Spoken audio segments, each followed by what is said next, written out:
ఓం అజ్ఞానతిమిరాంధస్య జ్ఞానాంజనశలాకయ చక్షురున్మిలితం యేన తస్మై శ్రీ గురవే నమః. శ్రీ చైతన్యమనోభీష్టం స్థాపితం యేన భూతలే స్వయం రూప కదా మహ్యం దదాతి స్వపదాంతికం.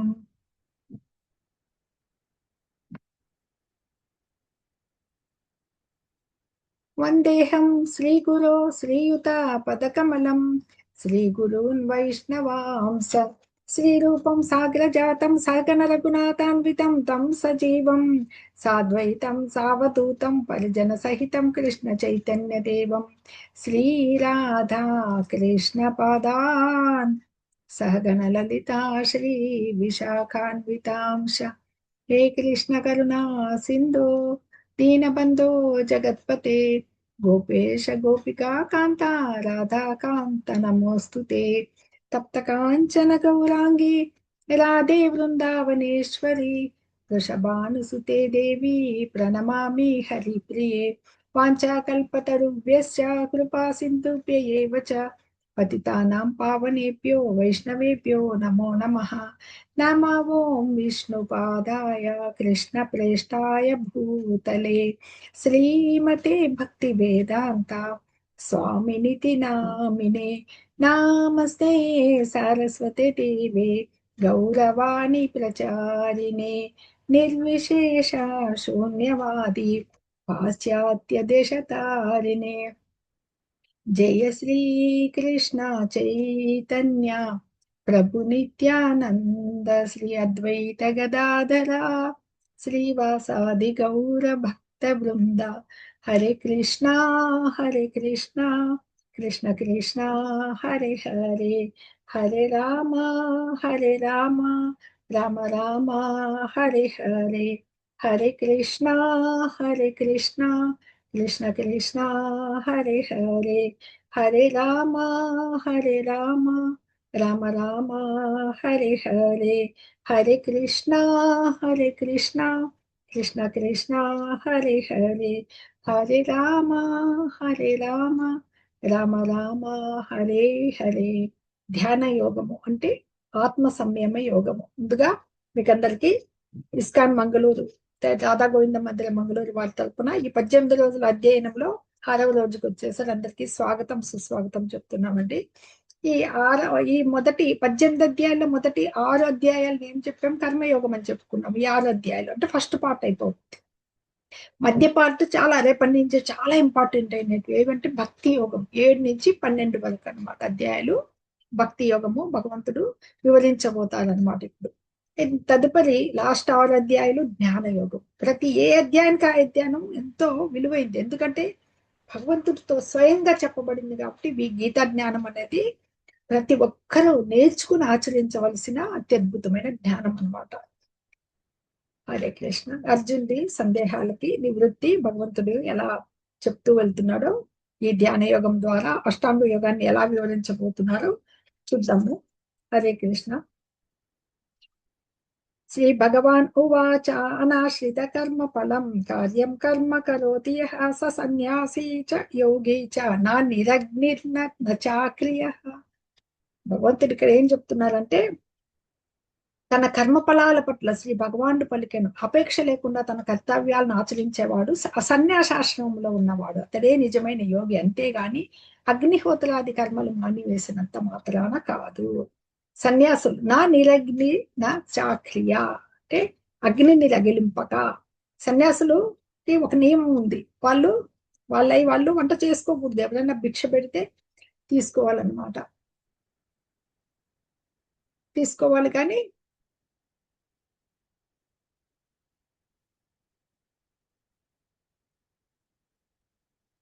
దాన్ని మళ్ళీ ఆ వాళ్ళు స్వయంగా వంట వండుకోవడం చేసుకోకూడదు. వాళ్ళు జ్ఞానాన్ని బోధిస్తారు గృహస్థులకి, అలాగే ఈ భిక్ష స్వీకరించి అది వండుకుంటారు, వండుకోరు, భిక్ష స్వీకరిస్తారు అమ్మ గృహస్థులు పెట్టేదానికి, వాళ్ళకి జ్ఞాన బోధ చేస్తారు. అందుకని అగ్నిహోత్రాది కర్మలు మానేసి కర్మలన్నీ మానేసి ఉన్నవాడు సన్యాసి కాదు. భగవంతుడు చూడండి, మన మన పనులు మన విద్యుక్త ధర్మాలు ఆచరిస్తూనే ఆచరించి వచ్చే ఫలితాలను ఆశించకుండా కర్తవ్యాలను ఆచరించేవాడే నిజమైన సన్యాసి, అతడే నిజమైన యోగి అని చెప్తున్నారు అన్నమాట భగవంతుడు.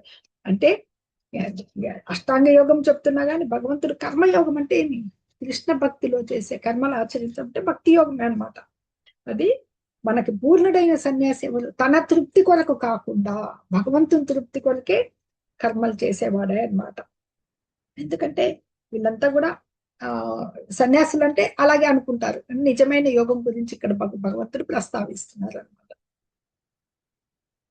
యం సన్యాసమితి ప్రాహుః యోగం తం విద్ధి పాండవ నా హ్యసంసిన్ నా హ్యసంన్యస్త సంకల్పో యోగి భవతి కశ్చన. ఓ పాండుకుమార, ఏది సన్యాసం అని పిలువబడుతుందో అది యోగము అంటే భగవంతునితో కలయిక అని నీవు తప్పక తెలుసుకును. ఎందుకంటే ఎవ్వరు కూడా ప్రాపంచ కోరికల్ని విడిచిపెట్టనిదే యోగి కాలేరు. భక్తి ఎలాగా భగవంతుడి జీవునికి స్వతంత్ర ప్రతిపత్తి సూక్ష్మ స్వాతంత్రమే ఇచ్చారనమాట భగవంతుడు. మనం ఆయన తటస్థ శక్తి, భగవంతుడి బాహ్య శక్తి నుంచే భౌతిక ప్రకృతి, ఆయన ఆంతరంగిక శక్తి అవి ఆధ్యాత్మిక లోకాలు. మనమంతా న్యూట్రల్ తటస్థ శక్తి అనమాట. ఎప్పుడైతే మనము ఆధ్యాత్మిక జ్ఞానాన్ని అభిలషిస్తూ ఆ జగత్తులో ప్రవేశిస్తామో అటువైపు వెళ్తాం కృష్ణ భక్తిలో ప్రవేశించినప్పుడు. లేదు భౌతిక బంధాల్లో కోరికల కొరకు ఉన్నప్పుడు భౌతిక శక్తికి వస్తాం. అందుకే మనం అటు ఇటు వెళ్తాం కాబట్టి తటస్థ శక్తిగా పిలువబడతాం అనమాట. ఇది అంటే సన్యాసం అని ఏది పిలుస్తున్నామో అది భగవంతునితో జోడించడం అని తెలుసుకోవాలి. సన్యాసం అంటే కర్తలు ఇవన్నీ వదిలేసి వెళ్ళిపోవడం కాదనమాట, కర్మలన్నీ వదిలేసి.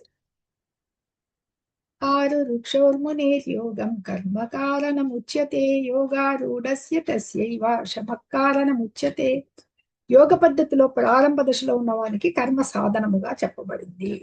ఈ ఆరు వృక్షోర్ మునేర్యోగం అంటే ఆరు వృక్ష ఆరూఢ రెండు పదాలు వస్తున్నాయి ఇక్కడ. ఆరు వృక్షము అంటే ప్రారంభ స్థితి అనమాట. అది ఆరు వృక్షం. యోగా వృక్షం అంటారు. యోగ నిచ్చెన, యోగ నిచ్చెనలో ఏది యోగం అనే నిచ్చెన జ్ఞాన యోగము, ధ్యాన యోగము, భక్తి యోగము ఉంటుంది. జ్ఞానులు జ్ఞానం ద్వారా భగవంతుని అంటే వాళ్ళు తపస్సునే ఆచరిస్తూ శూన్యాన్ని ఆరాధిస్తూ ఉంటారు కదా. ఇప్పుడు ధ్యానులు హృదయస్థ పరమాత్మని వరకు వెళ్తారు. వాళ్ళు జ్ఞానులు బ్రహ్మానికి వెళ్తే అంటే బ్రహ్మం అహం బ్రహ్మాస్మి అన్నట్లుగా బ్రహ్మాన్ని పొందాల. జీవాత్మ పరమాత్మలో లీనమైపోవాల బ్రహ్మ తేజస్సులో అనుకుంటూ ఉంటారనమాట. ఈ యోగం అనే నిచ్చెన ఎలాగా జ్ఞానము, ధ్యానము, భక్తి యోగంగా చెప్పబడుతుంది అనమాట. ఆ నిచ్చెన యొక్క ఆరంభం స్టార్టింగ్ వచ్చి యోగా యోగా రుక్షు అంటారు స్థితి. చివరి మెట్టు వచ్చి అది యోగారూఢము అంటారు అనమాట. అంటే ఈ ప్రారంభ దశలో ఉన్న వాళ్ళు ఏం చేస్తారు, యోగ పద్ధతిలో కర్మలు సాధనం చేస్తారు. ఇక్కడ తర్వాత ఉన్నత స్థాయికి పైకి వెళ్ళిన తర్వాత ఆ భౌతిక కర్మల విరమణ, అది అక్కడి నుంచి బయటకు వచ్చేస్తారు. ఆచరిస్తున్న వాళ్ళు కాని వాళ్ళగా చేస్తారు, అయిపోతారు అనమాట. భక్తి యోగము, అష్టాంగ యోగం. To become attached to Krishna and work for him, thus controlling the mind and senses. భక్తి యోగంలో అష్టాంగ to give up attachment to the fruits of work, control the senses, focus the mind within. Okay okay ఇక్కడ మిగతా యోగాలన్నిటికీ గమ్యం చెప్తున్నాం. కర్మయోగము పునర్జనం, జ్ఞాన యోగము, అష్టాంగ యోగము, భక్తి యోగం. ఇది సోపాన క్రమం అనమాట. సోపానం అంటే ఇది నిచ్చెన. యదా హినేంద్రియార్థేషు న కర్మస్వనుషజ్జతే సర్వ సంకల్ప సన్యాసి యోగారూఢస్తి యదోచ్యతే. ఎప్పుడైతే వ్యక్తి సమస్త ఇంద్రియ వస్తు విషయాల పట్ల కర్మల పట్ల ఆసక్తి రహితంగా ఉంటాడో యోగ శాస్త్రంలో ఉన్నతమైన స్థానాన్ని పొందినట్టు అనమాట. ముందు ఇంద్రియ విషయాల మీద అనాసక్తిగా ఉండాలన్నమాట. నా కర్మ స్వనుషజ్జతే సర్వ సంకల్ప యోగా చూడడం అంటే పైకి అని చెప్పాం కదా నిచ్చెనం, యోగా రురుక్షువు రురుడు, అది అప్పుడు అయితే కాగలుగుతాడు అనమాట.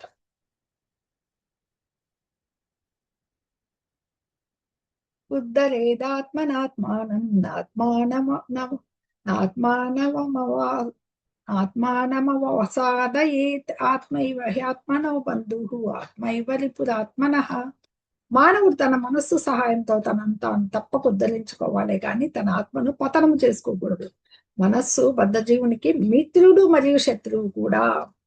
మనం ఉద్ధరేదాత్మనాత్మానం, మనం ఉద్ధరించుకోవాలి. ఎలాగ మనస్సును చేత మనస్సు ఆత్మానం మన మనస్సును ఉద్ధరేదాత్మన ఆత్మానం మన మనస్సు యొక్క సహాయంతో మనల్ని మనము ఉద్ధరించుకోగలగాలి. మనస్సు సహాయంతో తనను తాను ఉద్ధరించుకోవాలి, కానీ తన ఆత్మను పతనం చేసుకోకూడదు. మనస్సు ఎలాంటిది, మనకే మిత్రువు శత్రువు.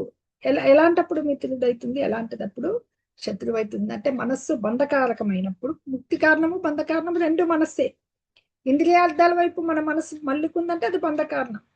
ఇంద్రియార్థాల నుంచి విడిపడిందంటే, భౌతిక కోరికల నుంచి విడిపడితే మనసు మోక్షానికి కారణం అనమాట. ఇక్కడ ఆత్మ అంటే మనస్సు అని చెప్పుకోవాలన్నమాట. బంధురాత్మాత్మన నస్తస్య ఏనాత్మైవాత్మన అజితః అనాత్మనస్తు శత్రుత్వే వర్తేతాత్మైవ శత్రువత్. మనస్సును జయించిన వానికి మనస్సే మిత్రులలో ఉత్తముడు, కానీ అలా చేయడంలో విఫలమైన వాడికి అతని మనస్సు పరమ శత్రువు వలె పనిచేస్తుంది.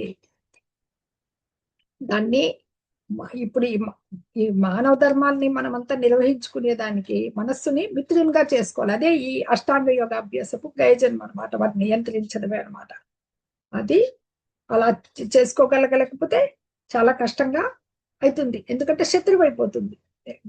మనకి మనస్సు జయింపడానికి శత్రువుగా ఉన్నంతసేపు అలా దానికి అధీనంలో మనం ఉన్నప్పుడు మనం దేనికి బెండ్ అయిపోవాలంటే కామము, క్రోధము, ద్వేషం, మోహము, ఇవన్నిటికీ ఆ కోరికల ఆజ్ఞల మేరకు మనస్సు ప్రవర్తించాల్సి వస్తుంది అనమాట. శత్రువుగా ఉన్నంతసేపు. మిత్రుడుగా ఉన్నప్పుడు మనకి భగవానుడి ఆజ్ఞలకు కట్టుబడి ఉండేదానికి మనస్సు ఒప్పుకుంటుంది అనమాట. హృదయస్థుడైన పరమాత్మ, మనకి హృదయంలో పరమాత్మ ఆయన ఆజ్ఞలు మనం నిర్వర్తించగలగాలి, కానీ అదే నిజమైన యోగము. అప్పుడు మనస్సు మిత్రుడు. లేదు కామం కానీ, కోపము, ద్వేషము, కామము, ఈ మోహము, ఈ ఆజ్ఞల్ని శిరసావ ఇచ్చినామంటే అప్పుడు మిత్రుడు శత్రువు, పరమశత్రువు వలె పనిచేస్తుంది అనమాట, విఫలం అయినప్పుడు. Is mind A friend or N enemy. Okay. మనస్సు మానవునికి మిత్రుడుగా ఉంటే ఏం చేస్తుంది? ఆదేశాలను పాటిస్తుంది, ఇంద్రియ భోగం నుండి అనాసక్తమై ఉంటుంది, జీవాత్మకు శ్రేయస్సును కలిగించే వాటిని మాత్రమే చేస్తుంది. శత్రువుగా ఉంటే కామము, క్రోధం మరియు లోభం వంటి పాపపూరితమైన కోరికల వెంట పరిగెడుతుంది. సన్మార్గం నుండి పక్కదారి పడుతుంది. తమో గుణంలో ఉంటారు చూడండి, వాళ్ళంతా చేసేది ఇవే, ఇంద్రియ భోగాల పట్లే ఆసక్తి. ఇప్పుడు వెళ్ళే దాదాపు జనులంతా కూడా భౌతిక భోగాభిలాషలే ఉన్నారు. రజగుణంలోనే మనకి వస్తాయి, ముందు ముందు చాప్టర్లో ఇంకా వివరంగా వస్తుంది. ఇప్పుడు అష్టాంగ యోగం చూద్దాం. ఇక్కడ మైండ్ సెట్ ని ఎలా పోలుస్తున్నారంటే అగ్నితో. When control it make miracles happen, when out of control can burn down everything in sight. మనస్సు అగ్ని లాంటిది అన్నప్పుడు దాన్ని సరిగ్గా యూజ్ చేసుకుంటే మనకు విద్యుత్తుతో ఎన్నో పనులు ఉన్నాయి. అది మండుతూ ఉన్నప్పుడు ఒక ర్యాకెట్ను కూడా వెనకాల అగ్ని మండుతూ ఉన్నప్పుడే, కార్చిచ్చులో అయితే అడవులన్నీ దహించి వేస్తుంది. అలాగే సన్ కూడా మండే గోళం, కానీ దాన్ని ఎన్ని ఉపయోగాలు ఉన్నాయి, సన్ లేకపోతే ఉండలేం. అలాగా ఫైర్ తో పోలుస్తూ చెప్తున్నారు అనమాట. చితాత్మన ప్రశాంతస్య పరమాత్మా సమాహితః శీతోష్ణ సుఖ దుఃఖేషు తథా మానాపమానయోః. ఇక్కడ ఏం చెప్తున్నారు? మనకి ఆ మనస్సును జయించిన వాడు శాంతిని పొందినట్టు చేత పరమాత్మను చేపట్టిన వాడు కాబట్టి అటువంటి వ్యక్తికి అప్పుడు ద్వంద్వాలకు అతీతంగా, ద్వంద్వాలంటే రెండు సుఖ దుఃఖాలు, శీతోష్ణాలు, మానాపమానాలు అన్ని సమానమై ఉంటాయన్నమాట. ఇది సమాధి స్థితి అని చెప్పబడతాయి అనమాట. ద్వంద్వాల్లో అంటే ప్రభావితుడు కాకుండా ఉంటాడు, స్థిరంగా ఉంటాడు. కాబట్టి ఇంకా మనము జ్ఞానయోగం, ఇది అష్టాంగ యోగంలోకి వస్తాం. ముందు భగవంతుడు పరిచయం చేస్తున్నారు అనమాట, ఎలా ఉండాలి, ఆ యోగి అనేవాడు ఎలా ఉండాలి, అతని లక్షణాలు ఏమి, ఆ లక్షణాలు ఇక్కడ పరిచయం చేయబడుతున్నాయి అన్నమాట. తదుపరి యోగ అష్టాంగ యోగ స్థితులు వస్తాయి. జ్ఞాన విజ్ఞాన తృప్తాత్మ కూటస్థో విజితేంద్రియ యుక్త ఇత్యుచ్యతే యోగి సమలోష్టాశ్మ కాంచన. అతను ఈ జ్ఞాన విజ్ఞాన విచక్షణ యోగి ఎలా కృష్ణ పరమాత్మని, ఆ దేవాది దేవుడిని తన అంతరంగంలోనే దర్శిస్తూ యోగిగా ఉన్నప్పుడు, అతని సంబంధం కలిగిన వాడు పూర్తిగా సంతుష్టుడైనప్పుడు ఆత్మానుభవంలో నెలకొనే వాడిగా చెప్పబడి యోగిగా పిలువబడతాడు. కాబట్టి అలా పిలిచినప్పుడు దివ్యత్వంలో నెలకొని ఆ ఆత్మ నిగ్రహంతో మట్టిని, రాయిని, బంగారాన్ని అన్నిటినీ సమలోష్టాశ్మ కాంచన సమంగా చూస్తారు అన్నమాట. ఇక్కడ అంటే ఇక్కడ లోష్ట్ర అంటే గులకరాయి, కాంచన అంటే బంగారం అనమాట. అలాగా అశ్మ అంటే రాయి, లోష్మ అంటే ఇక్కడ మట్టి అని వచ్చింది కదా అని అలా చూస్తాడు అనమాట. యోగికి ఏమి అన్ని ఈక్వలే, ఎంత బంగారం పెట్టినా ఏం పెట్టినా ఆయనలో చలనం ఉండదు అనమాట. వాటికి ఆశించి వాళ్ళు పనిచేయాలి. సుహృన్మిత్రార్యుదాసీన మధ్యస్థద్వేష బంధుషు సాధుస్వపి చ పాపేషు సమబుద్ధిర్విశిష్యతే. నీతిమంతులైన శ్రేయోభిలాషులను, మంచి మిత్రులను, తటస్థులను, మధ్యవర్తులను, ద్వేషించు వారిని, బంధువులను, శత్రువులను, పుణ్యాత్ములను మరియు పాపాత్మలు సమాన బుద్ధితో ఆదరించే వ్యక్తి మానవులలో సర్వశ్రేష్ఠుగా పరిగణించబడతాడనమాట. ఇవన్నీ సమానంగా చూడడమే కాకుండా ఇలాగందరినీ చేస్తారన్నమాట. ఎందుకంటే భగవంతునికి సంపూర్ణ శరణాగతి పొందున్నందుకు ఈ ఆత్మజ్ఞానం గలవాడే ఆత్మనిగ్రహం కలిగి ఉంటాడు. కాబట్టి ఇవన్నీ ఆ ఆత్మనిగ్రహంతో ప్రతి ఒక్కరిని, మనకి 7వ అధ్యాయంలో వస్తుంది, బహూనాం జన్మనాం జ్ఞానవాన్ ప్రపద్యతే. మనం నిన్నటి శ్లోకం నిన్న అధ్యాయంలో కూడా చూసాం కదా, విద్యా వినయ సంపన్నే బ్రాహ్మణే గవిహస్తుని, అందరినీ అలాగే మొత్తం అందరిని ఆదరించే వ్యక్తి, ప్రతి ఒక్కరిని సమబుద్ధితో చూస్తూ ఉంటారన్నమాట. Yes, 6 enemies of mind. మైండ్కి ఇవి కాదు, కామ, క్రోధ, లోభ, మోహ, మదమాత్సర్యాలని చెప్తారు కదా. What is yoga? Connecting to God. యోగము అంటే మనకి ప్రతి ఒక్కటి యోగంగానే చెప్పబడ్డ. అర్జున విషాద యోగం, విషాదంలోంచి భగవంతుడికి ఆయన దగ్గర కార్పణ్య దోషోపాత స్వభావ అంటూ శరణు వేడాడు. మనకి 2వ అధ్యాయంలో 7వ శ్లోకంలో శరణాగతి, నాకు సరైన దారిని నిర్దేశించు ఓ కృష్ణ అని అడిగాడు కదా. అందుకే కదా చక్కగా భగవంతుడు మనకి భగవద్గీతని బోధిస్తున్నాడు అనమాట. ఇక్కడ వాట్ ఈస్ యోగా? యోగం అంటే ఏమి? భగవంతునితో కలయిక. అందులో కర్మయోగము, జ్ఞానయోగము, అష్టాంగ యోగము, భక్తి యోగము చెప్పుకున్నాం కదా. ఇప్పుడు అష్టాంగ యోగానికి వచ్చాం. భగవంతుడు చెప్పాడు మనకి 3వ అధ్యాయం కర్మయోగం, జ్ఞానయోగం, ఇవన్నీ భక్తి యోగానికి దారితీసే మార్గాలే అనమాట. లేకపోతే పరిపూర్ణత్వం రాదు. ఇప్పుడు నేటి కాలపు యోగాలు. వాట్ ఈస్ అష్టాంగ యోగ చెప్పబడతాయి ఇక్కడ. 8 లింబ్స్ ఆఫ్ యోగా. అష్టాంగ యోగంలో 8 ఉన్నాయండి, 8 అంగాలు ఉన్నాయన్నమాట. ఇవి అందుకే స్థితులు. యమ ఎక్స్టర్నల్ డిసిప్లిన్స్, నియమ ఇంటర్నల్ డిసిప్లిన్స్, ఆసన ఎలా కూర్చుంటాం, ప్రాణాయామ బ్రెత్ కంట్రోల్, ప్రత్యాహార విత్డ్రాయల్ ఆఫ్ సెన్సెస్, ధారణ కాన్సన్ట్రేషన్, ధ్యాన మెడిటేటివ్ అబ్జార్ప్షన్, సమాధి యూనియన్ ఇంటిగ్రేషన్. ఇది ఫైనల్ స్టేజ్ అనమాట. ఇది ఈ 8 అంగాల గురించి. ఎస్, ఇక్కడ చెప్పాం కదా కూడా. అవే యమ చేయవలసినవి, నియమాలు చేయకూడనివి ఎలా ఆచరించాలి, నియమాలు చేయకూడదు. ఆసనం కూర్చున్న భంగిమలు అనమాట. అంటే ఇవి ప్రతికూల నిషేధాలు ఉంటాయి అన్నమాట కొన్ని. అది అహింస, సత్యము, ఆడగుడ్డు, ఇవన్నీ బ్రహ్మచర్యము, ఇవన్నీ వస్తాయి. నియమాలన్నీ శుచిత్వము, సంతోషము, తపస్సు, స్వాధ్యాయనము, ఈశ్వర శరణాగతి అని నియమాలు కూడా వస్తాయన్నమాట. ఆసనంలో కూర్చున్న భంగిమలు సరిగ్గా నా వాయిస్ బాగానే వస్తుందా? వినపడకపోతే చెప్పండి, నేను కొంచెం ఇంక్రీజ్ చేస్తాను సౌండ్. హరే కృష్ణ. హరే కృష్ణ. వాయిస్ వస్తుందా ప్రభుజీలు, మాతాజీలు? హరే కృష్ణ. వస్తుంది మాతాజీ. Okay okay. ప్రాణాయామం. ప్రాణాయామము చాలా మంది చేస్తూ ఉంటారు తెలుసు. ఇప్పుడు ఆచరించడానికి శ్వాసని బంధించడం ప్రాణాయామము, ప్రత్యాహార, ధారణ, ధ్యాన, సమాధి స్థితులు. వీటిపై వివరంగా చూద్దాం. భగవంతుడే యోగి యుంజీత సతతం ఆత్మానం రహసి స్థితః ఏకాకీయత చిత్తాత్మ నిరాశీల పరిగ్రహ. యోగి సర్వదా దేహాన్ని, మనసును, ఆత్మని భగవంతుని సంబంధంలోనే వినియోగించాలి. యోగి యుంజీత సతతం, ఏకాంత ప్రదేశంలో ఒంటరిగా జీవిస్తే ఎల్లప్పుడూ మనసుని నిగ్రహించాలి. అతడు ఆశలను వదిలి ఏమీ పరిగ్రహించకుండా ఉండాలన్నమాట. యోగి ఎలా ఉండాలనేది ఇక్కడ భగవంతుడు వివరిస్తున్నాడు అనమాట. అంటే ఇక్కడ అష్టాంగ యోగ సాధన చెప్పబోతున్నారు భగవంతుడు. ఈ భగవంతుడికి మనం 3 రకాలుగా ఆయనని అనుభవంలోకి తెచ్చుకుంటాం కదా. శ్రీకృష్ణ భగవాన్ బ్రహ్మము, పరమాత్మ, భగవాన్. అది నిరాకార బ్రహ్ములు మనకు ఎంతవరకు వెళ్తారు? నిరాకారవాదులు అంటే ఆయన దివ్యమైన దేహకాంతి ఆ బ్రహ్మ తేజస్సు వరకు వెళ్తారని చెప్పేసి. తదుపరి ఈ హృదయస్థ పరమాత్మ యొక్క ప్రథమ కర్తవ్యం భగవంతుని మీద సమాధి స్థితిలోకి వెళ్ళడం అన్నమాట.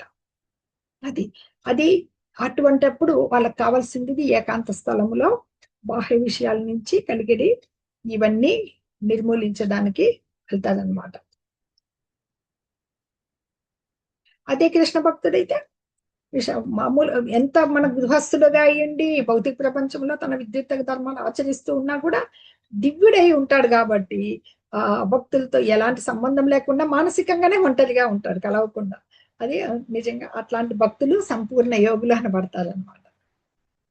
యుక్తాహార విహారస్య యుక్త చేష్టస్య కర్మసు యుక్త స్వప్నావబోధస్య యోగో భవతి దుఃఖః. తదుపరి ఆ వాళ్ళు ఆ పోస్చర్ చెప్పారు కదా, ఆ యమ నియమ ప్రాణాయామం చేసిన పోస్చర్ లో అంటే ఒంటరిగా ఉండడం కాకుండా ఇలా పోస్చర్ లో బాగా చక్కగా కూర్చోవడం అనమాట. అంటే శరీరం మెడ శిరాన్ని చక్కగా ఉంచి ఆ దృష్టిని నాసికాగ్రంపై నిలిపి నియమిత మనస్సుతో బ్రహ్మచర్యం పాటిస్తూ భగవంతుణ్ణి ఆయన్ని మచ్చిత్త భగవంతుడి ఆయన మీదే ధ్యానం పెడుతూ చేయాలన్నమాట. అది అది పరమగతిగా ధ్యానిస్తూ ఉండాలని చెప్పి చెప్తారు. అలాగే చేస్తూ ఉంటేనే భౌతిక స్థితి నుంచి విరమించడం జరుగుతుంది. దానికి కొన్ని రకం ఇవి ఉన్నాయి నియమాలు. ఎలా ఉండాలి? అతిగా అర్జునుడికి చెప్తాడు భగవంతుడు, అతిగా భుజించేవానికి, అతి తక్కువగా తినేవానికి, అతిగా నిద్రించే వారికి, తగినంతగా నిద్ర లేని వారికి యోగి అయ్యే అవకాశం లేదు. యోగులు అనే వాళ్ళు కూడా ఇప్పుడు ముక్తి పొందే వాళ్ళు ముక్తి కావాలి అని కోరుకోవడం కూడా ఒక ఇది కోరిక అన్నమాట. భక్తునికి ఏ కోరికలు ఉండకూడదు. సాయుధ్య ముక్తి అంటారు, లీనమైపోవడం అని భగవంతుడిలో. అది కూడా భక్తులు కోరరు, ముక్తి కాదు. ఆధ్యాత్మిక లోకాల్లో చేరి అక్కడ కూడా భగవంతునికి సేవ చేసుకోవాలా అని ఆశిస్తారు అనమాట. అదే వాళ్ళ కోరిక. అదే అంతేగాని ముక్తి పొందేసి ఎక్కడికి ఎండ్ చేసేసుకోవాలని. జీవులు శాశ్వతాంశాలు అనమాట. అలాగే ఈ యోగులు కూడా ఏం చేస్తారంటే చాలా మంది వాళ్ళ యొక్క స్వార్థం ఉంటుంది.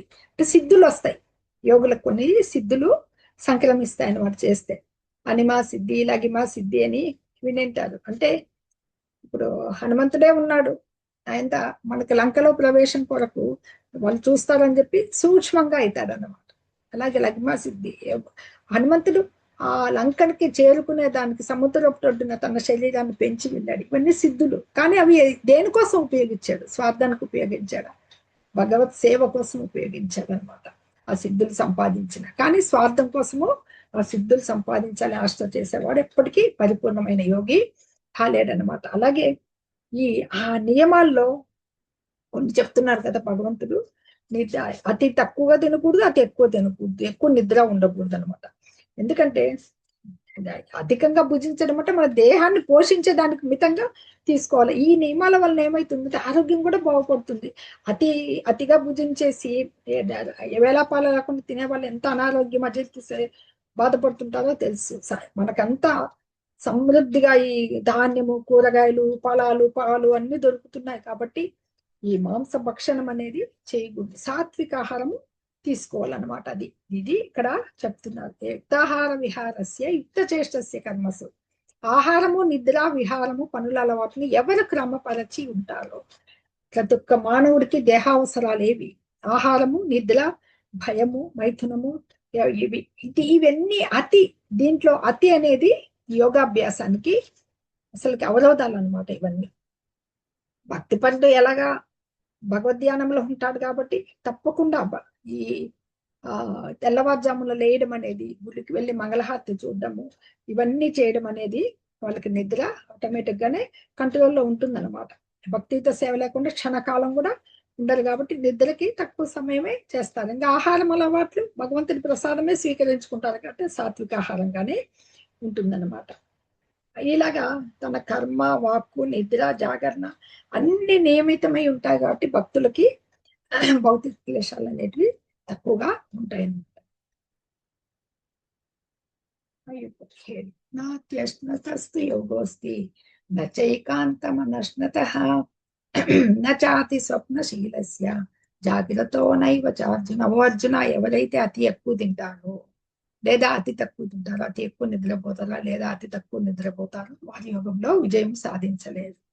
నేటి ఆహారాలు అలవాట్లు చూస్తూ ఉంటాం మనం. అవన్నీ ఎంత రజోగుణాన్ని వృద్ధి చేసే ఆహారపు అంతా కూడా ఇప్పుడు అది మిడ్ నైట్ వరకు తీసుకుంటూ ఉంటారు డిన్నర్ల పేరుతో అనమాట. ఇప్పుడు ఆసనం ఎలా కూర్చోవాలనేది ఆసనం చెప్పాం కదా. యోగ సాధన చేయడానికి మనిషి ఏకాంత ప్రదేశంలో ఆసనం తయారు చేసుకోవాలి. దీనికి కుష అంటే గడ్డి, పూర్వం చెప్తున్నారు, ఇప్పుడంతా మ్యాట్స్ అని వచ్చేసినాయి. జింక చర్మం మరియు ఒక వస్త్రం ఒక దాని మీద ఒకటి వేసుకొని ఆసనం కూడా ఎత్తు తక్కువ కాకుండా ఉండాలన్నమాట. దాని మీద కూర్చుని ఇంద్రియాలను మనస్సును స్వాధీనపరుచుకుని ఏకాగ్ర చిత్తంతో ఆత్మశుద్ధి కోసము యోగాభ్యాసము చేయాలన్నమాట. ఇది ఇక్కడ చెప్తున్నారు. ఎందుకంటే ఇప్పుడు యోగులు భక్తులు పూర్వమంతా కూడా గంగా యమునా నది తీర్లకు వెళ్ళడం, బద్రీనాథ్, బృందావనము, ఋషికేశము, హరిద్వారం అలా వెళ్ళి చేస్తూ ఉన్నారు అనమాట. ఈ కలియుగంలో చాలా కష్టం ఇప్పుడు ఇది. ఎందుకంటే ఇలా ప్రతి ఒక్కరూ వెళ్ళాలని చేయడం. అందుకనే పాశ్చాత్యవాసులకి ఇంకా విదేశీయులకి ఇంకా కష్టం కదా ఇలా తీర్థ స్థలాలకు వెళ్ళడం, అక్కడ చేయడం. కానీ ఇవి ఇప్పుడు యోగ సంఘాలు ఉన్నాయి, ఇప్పుడు యోగా సెంటర్స్ అవన్నీ కూడా చాలా వరకు ధనాన్ని సంపాదించవచ్చు, కానీ నిజమైన యోగ సాధనకి అవి సాధ్యమైనవి కాదనమాట. అందుకే హరినామ సంకీర్తనం ఉత్తమైన మార్గం అని చైతన్య మహాప్రభువు మనకి బృహన్నార్దీయ పురాణంలో ఏం చెప్పబడిందంటే, హరే నామ హరే నామ హరే నామైవ కేవలం కలౌ నాస్త్యేవ నాస్త్యేవ నాస్త్యేవ గతిరన్యద. అంటే ఈ కపటము, ఈ కలహాలతో కూడిన కలియుగం నందు ఈ యుగం హరినామ సంకీర్తనమే ఏకైక ముక్తి మార్గము. దానికి మించిన వేరొక మార్గం లేదు, వేరొక మార్గం లేదు, వేరొక మార్గం లేదు. కలవు నాస్త్యేవ నాస్త్యేవ నాస్త్యేవ గతిరన్యత అని చెప్పబడింది. అత్యంత సులభమైన మార్గం ఇచ్చారు అంటే కష్ట సాధ్యము చేయలేడు అని. కానీ భగవంతుడు నిర్దేశించాడు ఇక్కడ. అలాగే భక్తి నిజమైన యోగి గురించి చెప్పారు. ఆసనం కూర్చొని దిక్కులు చూడకుండా ఎలా ఉంచాలి, ముక్కు చేని దృష్టి తెలిపి బ్రహ్మచర్యవతం అవలంబించి మనో నిగ్రహం కలిగి బుద్ధిని భగవంతుడి మీదే, నా మీదే అంటే భగవంతుడి మీదే అన్నే పతిగా గతిగా భావించి ధ్యానం ఎలా చేయాలి భగవంతుడు ఈ శ్లోకాల్లో చెప్పడం జరిగిందనమాట.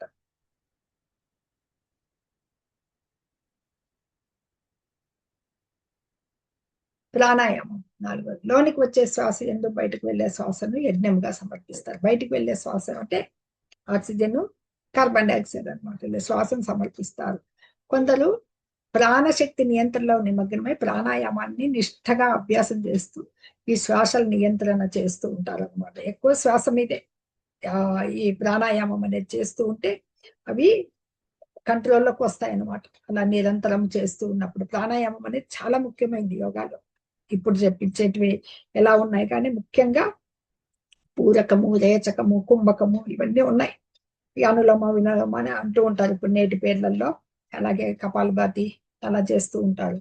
ప్రత్యాహారంలో ఈ విధంగా నిరంతరము మనస్సు నాయందే నిలిపి క్రమశిక్షణ మనస్సు కలిగిన యోగి భౌతిక అస్తిత్వాన్ని ఆపేయడంతో నాయందే పరమశాంతితో స్థితుడై భగవద్ రాజ్యాన్ని పొందుతాడు. యుంజన్నేవం సదాత్మానం యోగి నియతమాసన.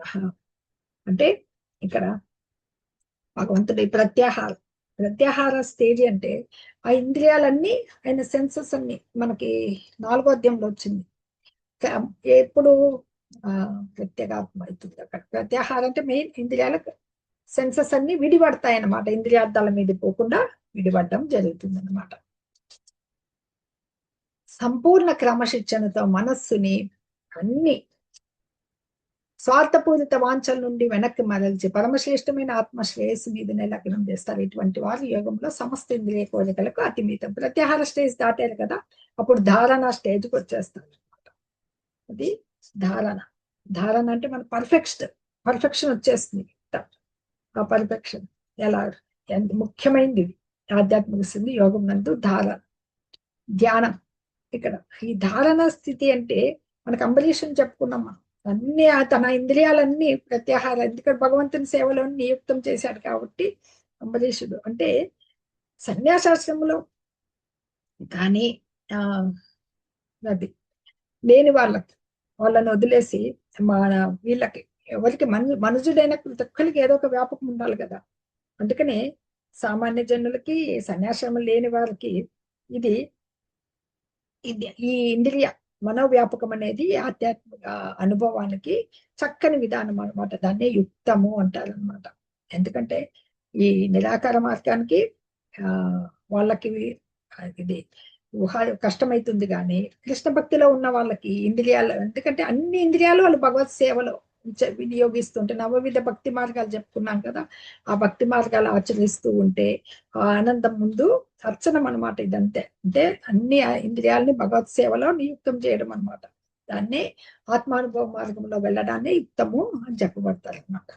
ఈ అప్పుడు ఎలా ఉంటాడు యోగి అంటే, గాలి వీచని ప్రదేశంలో దీపం ఎలాగైతే కదలకుండా, చూడండి గాలి రానప్పుడు దీపం ఎంత నిశ్చలంగా వెలుగుతూ ఉంటుంది కదలకుండా. మనస్సు వశం నందించిన యోగి తన పరతత్వ ధ్యానంలో స్థిరంగా ఉంటాడు. హృదయస్థ పరమాత్మ మీద స్థిరంగా ఉంటాడనమాట. భగవంతుడే ఇక్కడ మన శ్లోకాల్లో చెప్తాడు, నా మీద స్థిరంగా నిలుపు అని చెప్పేసి మనకి శ్లోకాల్లో చెప్పడం జరుగుతుంది అనమాట. తన తన మీదే ఆయన్ని ఉంచాలని చెప్పేసి అక్కడ చెప్పడం జరుగుతుంది. అప్పుడు ఈ సమాధి స్థితిలో ఫైనల్కి వచ్చాడు కదా, అప్పుడు భగవాన్ ఎలా ఉంటాడు అనేది ఇక్కడ చెప్తున్నారు అనమాట. అతని స్థితి ఎలా ఉంటుంది.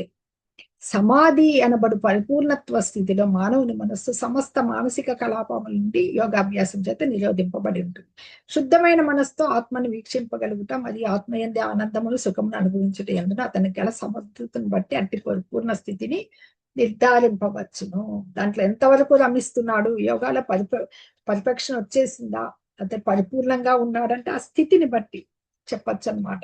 అలాంటి ఆనందమయ స్థితిలో పవిత్రమైన ఇంద్రియముల ద్వారా అనుభవానికి వచ్చు అపరిమిత దివ్యానందముల మానవుడు ప్రతిష్ఠుడైన అతడు సత్యం నుండి వైదొలక. సత్యం అంటే ఏమి? హృదయస్థ పరమాత్మని దర్శించాడనమాట. దానికి మించిన మరి యొక్క అధిక లాభం లేదని, ఈ ఆధ్యాత్మిక ఆనందం ముందు ఇంకొక ఆనందం లేదు. మనుజుడు భగవద్ దర్శనం చేసుకోవడం అత్యద్భుతమైన ఆనందం. ఇంకా దాన్ని మించింది ఉండదు. ఇవంతా భౌతికం, తాత్కాలికమైనవి. అట్టి స్థితిలో నిలిచిన వాడు గొప్ప కష్టమునందైనను చలింపడు. భౌతిక సంపర్కం చే ఉత్పన్నముగు సమస్త దుఃఖాల నుండి పొందపడు వాస్తవమైన ముక్తి ఇదియే. అంటే ముఖ్యంగా ఎవరు యోగా, ఇప్పుడు కాలంలో యోగా ప్రవేశపెట్టింది 2000 సంవత్సరాల కిందట పతంజలి యోగా సూత్రాలు రాశాడనమాట ఆయన. ఆ యోగా అంటే ఈ దాంతో ఏకీభవించవచ్చు. అది ఆనందమయోభ్యాసత్ అని ఫైనల్ కి చెప్తారనమాట. కానీ కొందరు యోగులు కపటంగా ఎలా ఉంటారు, అన్ని సుఖాల్లోనూ పార్టిసిపేట్ చేసేస్తూ వెళ్ళి యోగాన్ని అభ్యసించడం అనేది కపట యోగి అవుతాడు అనమాట. యోగ విధానంలో సిద్ధులు ఆచరించే వాళ్ళు కానీ, అన్ని సుఖాల్లో భౌతికానందాల్లో ఉంటూనే యోగా ఆచరించే వాళ్ళంతా కూడా కపటలే అనమాట.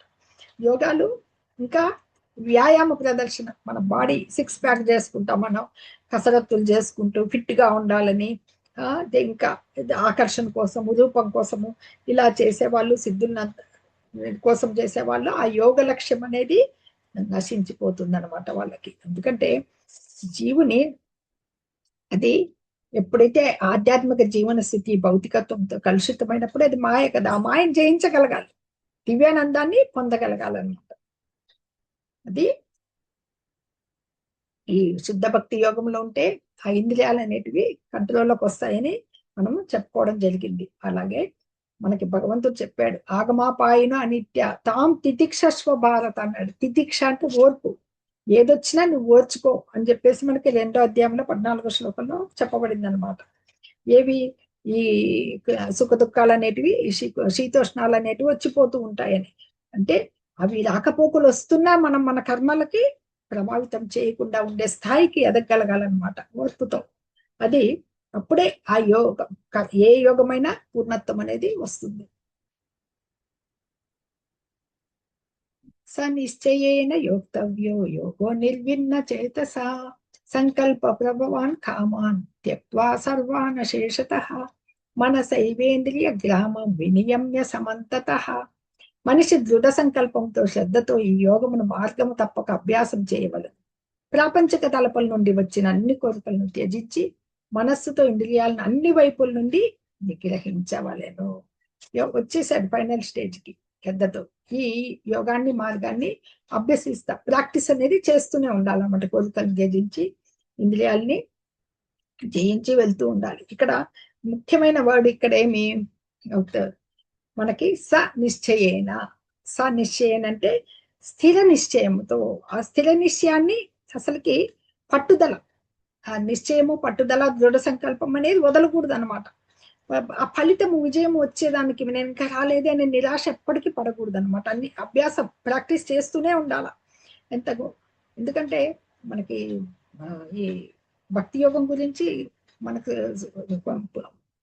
పూర్వాచార్యులు చాలా పుస్తకాలు రాస్తున్నారు. అందులో రూపగోస్వామి ఉత్సాహాన్నిశ్చయ ధైర్య తత్తత్ కర్మ ప్రవర్తన సంగత్యాగాత్సో సంతో వృత్తే షడ్భిర్భక్తి ప్రసిద్ధ్యతి అంటారంటే ఉత్సాహము, పట్టుదల, నిశ్చయము, భక్తుల సమక్షంలో విద్యుక్త ధర్మాలు నిర్వర్తించుట, ఇలాంటి సత్వగుణ కార్యాలతో సంపూర్ణంగా నిమగ్నట వల్లనే భక్తి యోగాన్ని ఆచరించాలన్నమాట.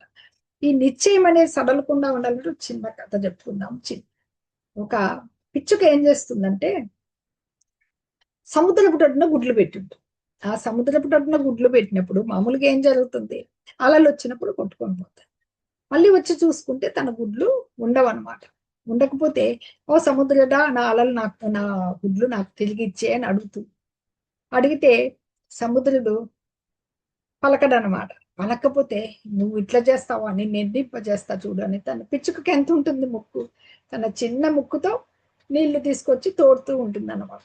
సాటి పిచ్చుకలు మిగతా వాళ్ళు చూసి అందరూ గేలి చేస్తారనమాట. నువ్వేంటి సముద్రాన్ని తోడడం ఏంటి, వినదు. నా గుడ్లను తీసుకునింది, నేను దీన్ని ఖాళీ చేస్తానని చెప్పి అలాగే చేస్తూ ఉంటుంది. ఇది ఎక్కడికి అంటే దృఢ నిశ్చయము సంకల్పానికి ఇది ఉదాహరణ చెప్పుకుంటున్నాం.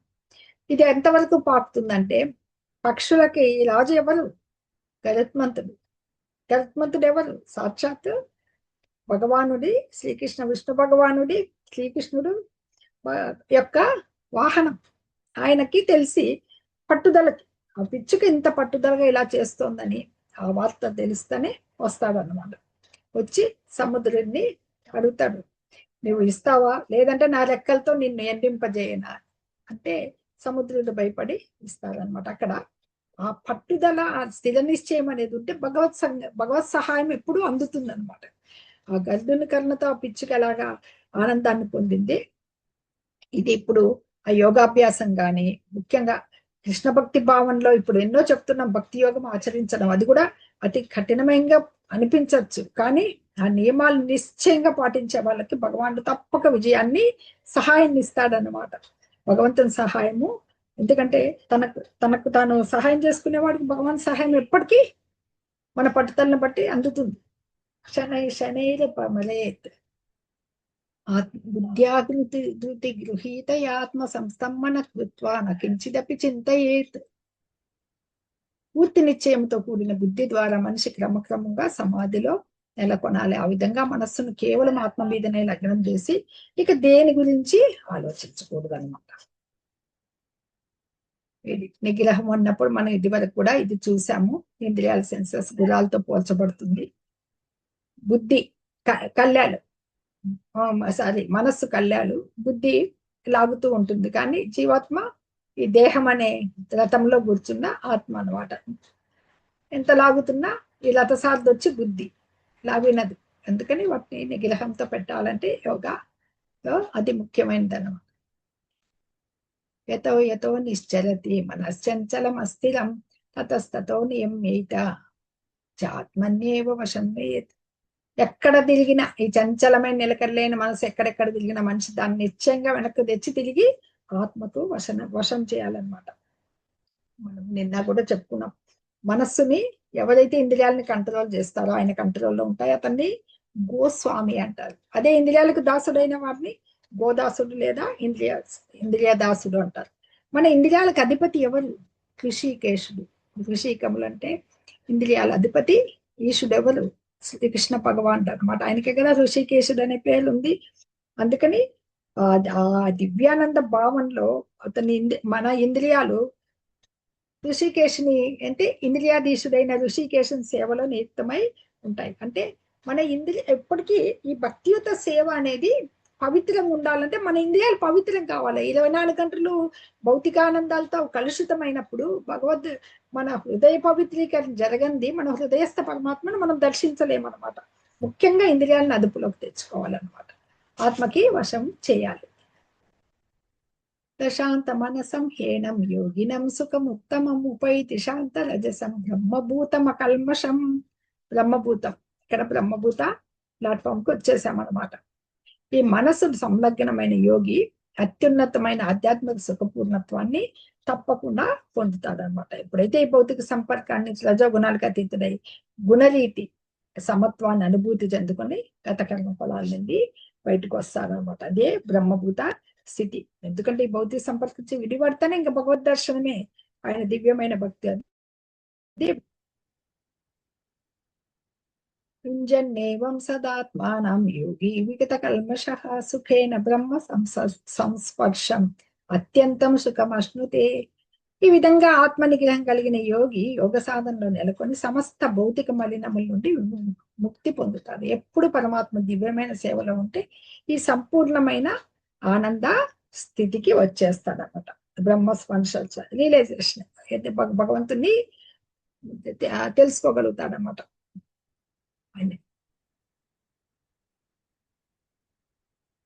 ఎస్, ఆత్మానుభవం. ఇదే బ్రహ్మ సంస్పర్శ. ఇక్కడ బ్రహ్మభూత స్థితి, ఇక్కడ బ్రహ్మ సంస్పర్శ అని చెప్తున్నారు అనమాట. బ్రహ్మ సంస్పర్శ అంటే ఇక్కడ మనకి పరబ్రహ్మంతో సదా కూడి ఉంటాడు. హృదయస్థ పరమాత్మ దర్శించాడు కాబట్టి ముందు బ్రహ్మభూత స్థితికి వచ్చాడు, ఇప్పుడు ఆయన్ని కూడి ఉంటాడు అనమాట. అట్లాంటి దివ్య సంబంధమే జీవుడికి భగవానుడికి ఉన్న, ఆత్మకి పరమాత్మకు ఉన్న సంబంధాన్ని బ్రహ్మ సంస్పర్శ అని చెప్పబడుతుంది. సర్వభూతస్తమాత్మానం సర్వభూతాని చాత్మని ఈక్షతే యోగయుక్తాత్మ సర్వత్రా సమదర్శనః. నిజమైన యోగి నన్ను సకల జీవులలోను అలాగే నాలో ప్రతి జీవుల్ని చూస్తాడు. ఆత్మదర్శి అయిన వాడు భగవంతుడనైన నన్ను సర్వభూతములందు దర్శిస్తాడు. నిన్నటి అధ్యాయంలో ప్రశ్నలు అడుగుతాను. ఓకే, మనకు 1-2 అడుగుతానులేండి, టైం లేదు కదా. నిజమైన సన్యాసి ఎవరు, అదొకటి. ఈ 5వ అధ్యాయంలో భగవంతుడు ఇతను ఎవరు, మన నిజమైన జ్ఞాని ఎవరిని సమానంగా చూస్తాడు, ముఖ్యమైన శ్లోకం అది. ఎవరిని సమానంగా చూస్తాడు అనేది ఇందాక కూడా ఆ శ్లోకం ప్రస్తావించాను నేను. నిజమైన జ్ఞాని ఎవరిని సమదృష్టితో చూస్తాడు అని.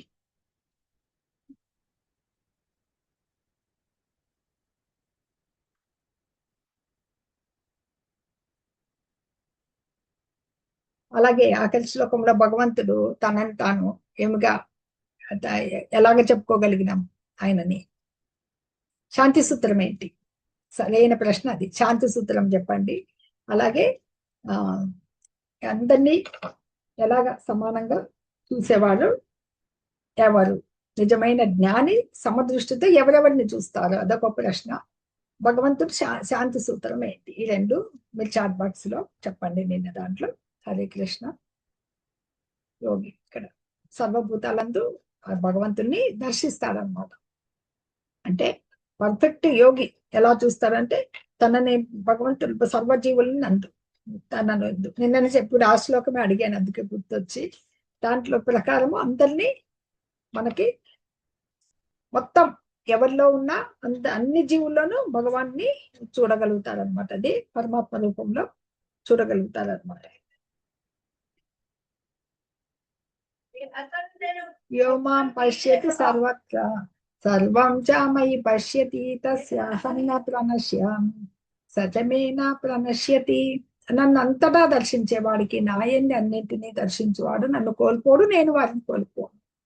భగవంతుణ్ణి మొత్తం భగవంతుడే అని చెప్పి ఎవరైతే పశ్యతి, యోమాం పశ్యతి సర్వత్ర, అంతటా భగవంతుని దర్శించేవాడికి, సర్వం చ మయి పశ్యతి అంటే నేను సర్వం సమస్తాన్ని నాలో ఎవరు చూస్తున్నారో వాళ్ళని నేను ఎప్పటికీ నన్ను పోగొట్టుకోడు, నేను ఆయన్ని కోల్పోను. మనం చెప్పుకోవాలంటే యశోదామాతను చెప్పుకోవచ్చు. యశోదామాత ఏం చేస్తుంది? శ్రీకృష్ణ భగవానుడు బలరాముడు వచ్చి అమ్మ మట్టి తిన్నాడు తమ్ముడు అని చెప్తాడు. చెప్తే ఏది తినానా, నోరు చూపించు, నోరు చూపించు అంటే ఆ నోట్లో ఏం కనపడతాయి? బ్రహ్మాండాలన్నీ, విశ్వంలో అన్నీ కనపడతాయి. అంటే సర్వాన్ని భగవంతుల్లో ఆమె దర్శించగలిగింది అనమాట. ఆయనలోనే సర్వం ఉంది. అలాగే అన్ని చోట్ల అంతట్లోనే పరమాత్మ ఉన్నాడని తెలుసుకుని ఆయన నుండి సమస్తాన్ని కాంచవాడికి భగవంతుడు కనపడకపోవటం అనేది జరగదన్నమాట. ఆత్మానుభవానికి అతీతమైన అటు ప్రేమ ఆమెది. ఆమెది వాత్సల్య భక్తి అన్నమాట. ఆమెకి భగవాన్ తెలియకనే అంతా ప్రేమించగలగడం అన్నమాట. అది అది అది వాత్సల్య రసం అంటారు దాన్ని. అది బృందావన లీల అవన్నీ. అట్లాంటప్పుడు ఆత్మానుభవానికి అతీతమైన కృష్ణ ప్రేమ పొందిన స్థితిలో భక్తుడు కృష్ణునితో అంత అటాచ్మెంట్ లో ఉంటాడనమాట. దాన్నే మనకి బ్రహ్మ సంహితలో చెప్తారు. బ్రహ్మ సంహిత అని బ్రహ్మస్థుతి ఉంది ఒకటి. ప్రేమాంజనచ్చురిత భక్తి విలోచనైన సంత సదైవ హృదయేషు విలోకయంతి. ప్రేమ అనే కాటుకని కళ్ళకు పెట్టుకుంటే పూసుకున్న భక్తులచే సదా వీక్షింపబడు భగవంతుడు అని, అట్లాంటి భగవంతుని నేను భజిస్తాను అంటాడు. ఎవరు? భక్తుని హృదయంలో అతడు యం శ్యామ సుందరమచింత్య గుణస్వరూపం గోవిందమాది పురుషం తమహం భజామి. అతడు తన నిత్యమైన శ్యామసుందర రూపం. భగవానుడు ఎలా ఉంటాడు? శ్యామసుందరుడు. ఆ చేతిలో వేణువు, తల మీద సిక్కిపించము. ఆయన రూపం అనగానే శ్రీకృష్ణ భగవాన్ ఇక్కడ చూపించారు చూడండి. ప్రేమాంజన చురిత భక్తి విలోచన. ప్రేమ అనే కన్నులకి అంజనం రాసుకుంటే మనకు భగవంతుడి దర్శనము ఎలా అవుతుంది? శుద్ధ భక్తునిగా మారి ఆ యోగి మెల్లిమెల్లిగా ఏమైతాడు? హృదయంలో కృష్ణుని కాంచకుండా అసలు ఉండలేడనమాట. ఆ స్థితికి వస్తాడు. సర్వభూత స్థితం యో మాం భజత్యేకత్వమాస్థితః సర్వదా వర్తమానోపి సయోగి మై వర్తతే. నేను పరమాత్మ ఒకటేనని నన్నే సర్వభూతములందు స్థితుడై ఉన్న పరమాత్మగా ఆరాధించి యోగి అన్ని రకాల కార్యకలాపాలు చేస్తున్నా నా యందే ఉంటాడు. ఆత్మ ఉపమ్యేన సర్వత్రా సమం పశ్యతి అర్జున సుఖం వా యది వా దుఃఖం సయోగి పరమో మతః. హరే కృష్ణ. ఇది అయిపోయింది. ఇప్పుడు అర్జునుడు అడుగుతాడు అనమాట. అర్జున ఉవాచాయోయం యోగస్త్వయా ప్రోక్తం సామ్యేన మధుసూదన ఏతస్యాహం న పశ్యామి చంచలత్వాత్ స్థితిం స్థిరా. మంచి ప్రశ్న అడుగుతున్నాడు ఇక్కడ అర్జునుడు. ఓ మధుసూదన, మనస్సు నిలకడలేనిది కావడం వలన నీవు చెప్పిన ఈ యోగ విధానము నాకు ఆచరింప శక్యం కానిది మరియు అసాధ్యమైనది అనిపించుతున్నది. యోగా భగవంతుడు చెప్పబడిన ఈ యోగా అనేది కష్టసాధ్యము. ఇప్పుడు నేటి భక్తియుత సేవ అనేది సులభం. ఎందుకు సాధ్యం అంటే అర్జునుడు ఎవరు? అక్కడ ద్వాపర యుగంలో ఉన్నాడు. సాక్షాత్తు భగవాన్నే ఎదురుగా పెట్టుకున్నాడు. పైగా క్షత్రియుడు, వీరుడు. అటువంటి వారికే మనస్సు చంచలంగా ఉంటుంది. నేను ఈ యోగ విధానం నాకు కష్టమైతోంది, కష్టంగా అనిపిస్తోంది, వరవరానిగా ఉంది అని చెప్తున్నాను అనమాట. అంటే ఇప్పుడు కలియుగంలో సాధారణ మానవులు ఈ గృహాలను వదిలేసి కొండల్లో, కోనల్లో, అడవుల్లో ఏకాంత స్థలానికి వెళ్ళి యోగం చేయడం అనేది అసాధ్యమైన విషయం అనమాట. చిన్నది జీవితం. దీనికోసం తీవ్ర సంఘర్షణ చేస్తున్నాం మనమంతా. ఇది ఈ యుగ లక్షణం ఇది. అందుకని అతి సులభమైన యోగ పద్ధతిని తను ఇక్కడ తిరస్కరించడం జరుగుతోంది అనమాట. ఇంకా అడుగుతాడు. చంచలం హి మన కృష్ణ ప్రమాది బలవదృఢం. చంచలం మనస్సు. తస్యాహం నిగ్రహం మన్యే వాయోరివ సుదుష్కరం. ఎట్లాంటిదంటే మనస్సు చంచలము, కల్లోలితమైంది, బలమైంది, మొండి పట్టుదల కలిగి. వీచే గాలిని అంచటం కన్నా మనస్సును నిగ్రహించడం కష్టము అని చెప్తున్నాడు ఇక్కడ. మనస్సు అనేది చంచలము, ఎప్పుడు అల్లకల్లోలంగా ఉంటుంది, బలమైంది, మొండిది, వినదు చెప్పిన మాట. అతి ప్రయత్నం మీద నిగ్రహించాలి. గాలినైనా అంచట కన్నా కూడా మనస్సుని నిగ్రహించడము కష్టము అంటున్నారు అనమాట. అందుకే మనం ఇందాక చెప్పుకున్నాం, దేహం అనే రథంలో జీవుడెవరు? ప్రయాణికుడు. బుద్ధి రథ చోదకుడు. మనస్సు రథాన్ని నడిపే కళ్ళెం. ఇంద్రియాలు గుర్రాలు. ఈ విధంగా జీవుడు మనస్సు మరి ఇంద్రియాల మధ్యలో భోక్త అయిపోతున్నాడు అని చెప్పేసి దీన్ని ఎలాగ కంట్రోల్ చేయాలి, ఇది ఆచరణ, అర్జునుడి వంటి వాడికే ఇది ఆచరణ కష్టం అని చెప్పేసి చెప్తూ ఉన్నాడు అనమాట. వీచే గాలి ఓకే. నిశ్చలంగా ఎలా ఉండాలి అర్జునుడు ఎంత వీరుడో ఇక్కడ చెప్పబడుతోంది అనమాట. వనవాసం చేశాడు చిన్నప్పుడే ద్రోణుడి దగ్గర, చక్కటి విద్యాభ్యాసం చేశాడు, మత్స్యంత్రాన్ని ఛేదించాడు. ఇంతటి వీరుడికి అది కష్ట సాధ్యం అనమాట. అసంశయం శ్రీ భగవాన్ ఉవాచ అసంశయం మహాబాహో మనో దుర్నిగ్రహం చలం అభ్యాసేన తు కౌంతేయ వైరాగ్యేన చ గృహ్యతే. భగవంతుడు వెంటనే ఆన్సర్ చెప్తున్నాడు. నువ్వు అడిగాడు, అడగగానే, ఓ కుంతిపుత్ర, ఈ చంచలమైన స్వభావం నిగ్రహించుట అతి కష్టం అనడంలో సందేహం లేదు. కానీ సాధన వైరాగ్యము, దాన్ని నిగ్రహించాలంటే ఇప్పుడు చంచలం అన్నారు, వాయువు కంటే వేగంగా పోతుంది అన్నాడు, కష్టం అన్నారు. దాన్ని ఎలా చేయాలి? సాధన. ఇప్పుడు ఈ నేటి కాలంలో ఈ మనస్సును పెట్టుకునే సాధన భక్తి యోగంలో ఏమున్నాయి? నవవిధ భక్తి మార్గాలు. అట్లా భక్తి మార్గాల్లో శ్రవణం, ప్రస్తుతం శ్రవణం, భగవద్గీత భాగవత గ్రంథాలు నిరంతర స్మరణమే, శ్రవణం చేయడమే మనస్సుని అన్ని విధాల అపోహల నుంచి ముక్తి నిందించే దివ్యమైన విధానం అనమాట. ఎంత శ్రవణం చేస్తుంటే అంత అధికంగా మనుషుడు జ్ఞానవంతుడై అసలు కృష్ణ నుంచి మనస్సు దూరం చేయడానికి మిగతా సమస్త విషయాల నుంచి వైరాగ్యాన్ని అలవడిపోతుంది అన్నమాట.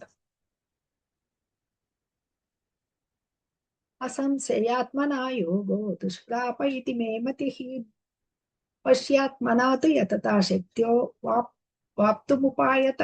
మనస్సు అదుపులో లేని వానికి ఆత్మానుభూతి కష్టతరమైంది. అభ్యాసము వైరాగ్యంతో భగవంతుడు చెప్పారు సాధించమని, కానీ అది లేని వాళ్ళకి ఇది కష్టము.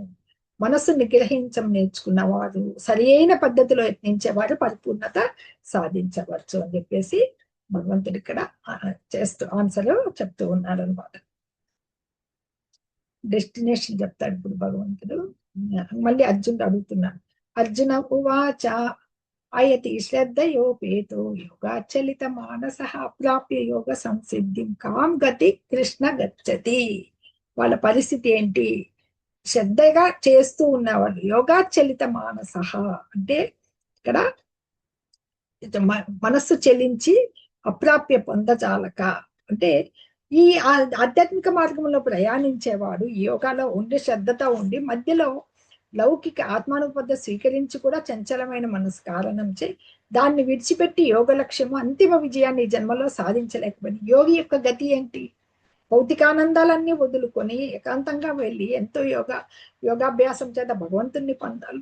పొరపాటున దాంట్లోంచి బయటికి రావాల్సి వచ్చింది అనుకోండి, అది అతని విఫల యోగి గమ్యం ఏంటి అంటున్నారు. విఫల యోగి కాం గతిం కృష్ణ గచ్చతి, అతని ఎట్లాంటి గమ్యాన్ని పొందుతాడు అని చెప్పేసి ఇక్కడ ప్రశ్నించడం జరుగుతోంది అనమాట.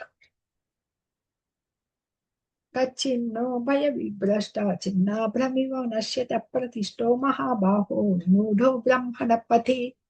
ఓ మహాబాహువుల కల కృష్ణ ఇంకా అడుగుతున్నాడు అర్జునుడు. యోగ మార్గం నుండి దారి తప్పిపోయిన వ్యక్తి భౌతిక మరియు ఆధ్యాత్మిక విజయాల రెండింటి నుండి భ్రష్టుడైపోవడా. భౌతికానందాలు వదులుకొని దీనికి ప్రయత్నం చేశాడు, ఈ యోగ మార్గానికి. అది పొరపాటున దారి తప్పాడు, ఈ రెండింటి నుంచి తప్పిపోతాడు కదా. రెండు విడిపోయి చెదరిన మేఘం వలె ఉభయభ్రష్టుడై ఎటు కాకుండా పోడా. మేఘము చెదిరిపోతే గాలి కొట్టుకొని పోతుంది, పాపం అతనే అలాగే ఈ ఉభయభ్రష్టుడైపోతాడు కదా. ఇతని పరిస్థితి ఏంటి? ఈ ఆత్మానుభావ మార్గంలోంచి పోయినట్లే కదా. బ్రహ్మాండపతి అంటే ఈ మార్గం నందు, దివ్యత్వం యొక్క మార్గం నందు అంటే నిజానికి జీవుడు దివ్యుడే, అది తెలుసుకోగలగాలన్నమాట. తన దివ్యత్వాన్ని ఎటు సరైన మార్గంలోకి వెళ్ళాలనేది తెలుసుకోగలగాలి. అది పోతే ఇంకా అడుగుతున్నాడు. ఏతన్మే సంశయం కృష్ణ చేతుమర్హస్య శేషతః త్వదన్య సంశయస్యాస్య చేతానాహ్యుపపద్యతే. ఈ సందేహాన్ని పూర్తిగా నివృత్తి చేయమని నేను వేడుకుంటున్నాను. ఈ సందేహం తొలగించేవారు నీవు తప్ప ఇంకెవరూ లేరు భగవాన్ చెప్తున్నాను. పార్థ నైవేహ నాముత్ర వినాశస్తస్య విద్యతే నహి కళ్యాణ కృత్ కశ్చిత్ దుర్గతిం తాత గచ్చతి. ఓ పార్థ, ఆధ్యాత్మిక పదంలో ఉన్నవాడు ఈ లోకంలో గాని పరలోకంలో గాని వినాశం చెందడు, ఎప్పటికీ దుర్గతి పాలు కాడు. అతనికి కొన్ని ఆప్షన్స్ ఉన్నాయన్నమాట చెప్తారు ఇక్కడ.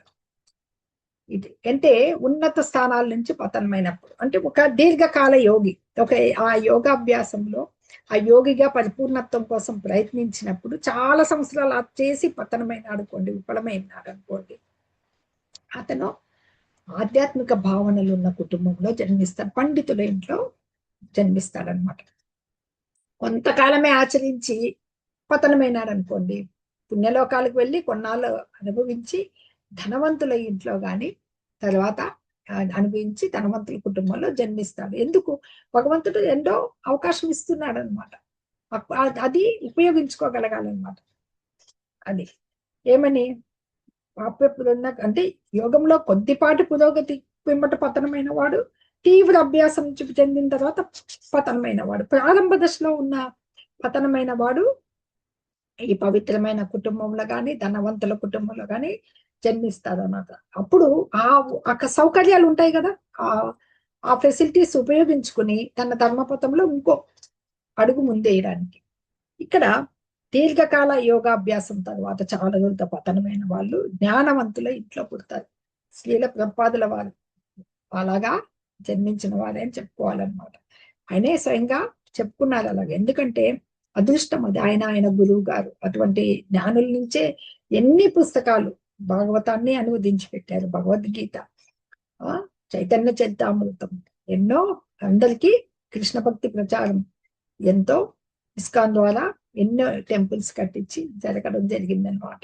అది జ్ఞానవంతుల ఇంట్లో జన్మించడం అనేది మిక్కిలి అదృష్టకర విషయం అనమాట. అది ఆ భగవత్ కృప చేతనే అది సాధ్యపడింది. తత్ర తం బుద్ధి సంయోగం లభతే పౌర్వదేహికం యతతే చ తతో భూయః సంసిద్ధౌ కురునందన. ఓ కురునందన, ఇటువంటి జన్మ పొందిన తరువాత ఓ కురువంశస్థుడ, వారు తమ పూర్వజన్మల విజ్ఞానాన్ని తిరిగి మేలుకొల్పి యోగంలో పరిపూర్ణత కొరకు మరింత పరిశ్రమ చేస్తారు. జన్మించిన తర్వాత వాళ్ళు గత గత జన్మ స్మృతి కాదు, అవి ఉంటాయి అన్నమాట.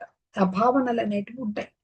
వాటిలో ఆ యోగం కోసం మళ్ళీ ప్రయత్నిస్తారని చెప్తున్నారు. వారు ఆ పూర్వజన్మల సాధన బలంచే తమ ఇష్టానుసారం కాకపోయినా ఖచ్చితంగా భగవంతుని వైపు పూర్వజన్మల సాధన చేశారు కదా, భగవంతుని వైపు ఆకర్షింపబడతారు. ఇలాంటి సాధకులు వేదముల్లో చెప్పబడిన కర్మకాండల సూత్రాలకి సహజంగా అతీతంగానే ఎదుగుతారు. కర్మకాండలు ఏం చేస్తాయి? ఫలాపేక్ష, లాభం కొరకు ఫలానా పని చేయమని చెప్తాయన్నమాట. అని ఇక్కడ చెప్పబడుతోంది అనమాట.